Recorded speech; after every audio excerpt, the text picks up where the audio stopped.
भजी बनवणार आहोत। आता सर्वात प्रथम घेतलाय मका, जरासा चेचून घेतलेला आहे। त्याच्यात गेलाय कांदा, एक छोटा मध्यम आकाराचा कांदा।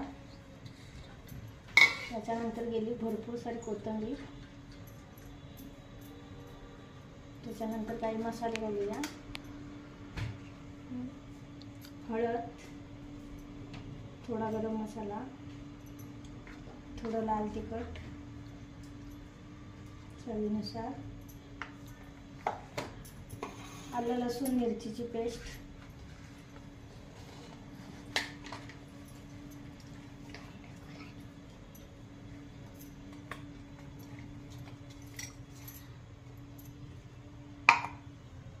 थोडासा ओवा, चवीनुसार मीठ,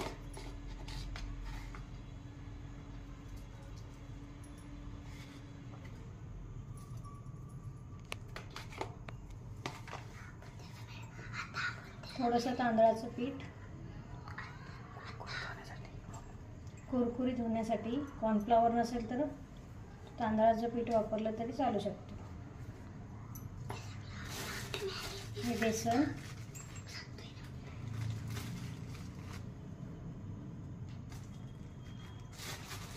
आता सगळं एकजीव करून घ्यायचं।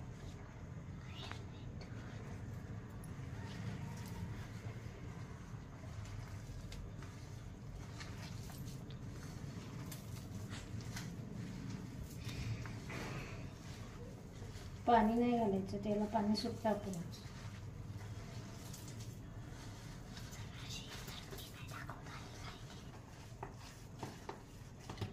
असं सगळं एकजीव करून घ्यायचं।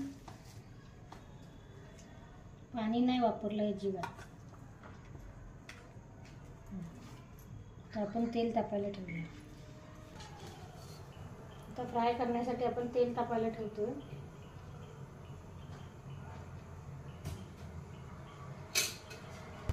आता तेल व्यवस्थित गरम झालंय। असे गोल छोटे छोटे गोळे आपण सोडणार आहोत।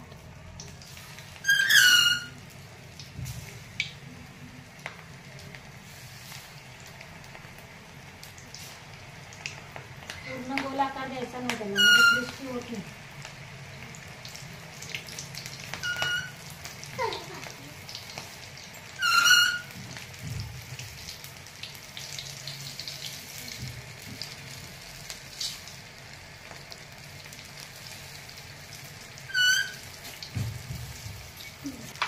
आता आपण व्यवस्थित परतून घेऊया।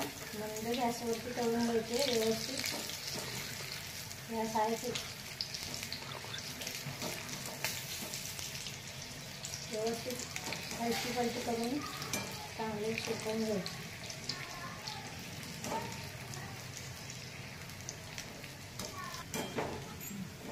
हे आपले व्यवस्थित आता लालसर भात चांगले शेकून झालेले आहे। हे आता आपण काढणार आहोत। व्यवस्थित तेल नितळून घ्यायचं।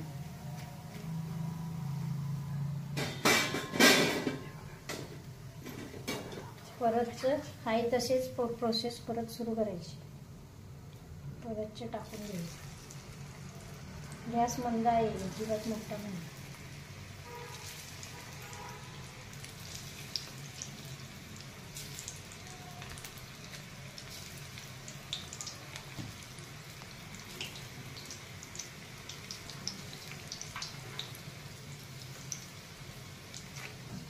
आता परतची पण आपण व्यवस्थित फ्राय करून घेतलेली आहे। आता काढून घेऊया।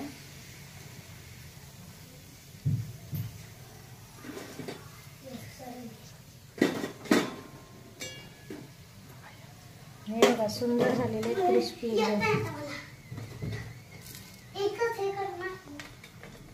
अशीच आमची रेसिपी आवडली असेल तर करून बघा, सुंदर होते।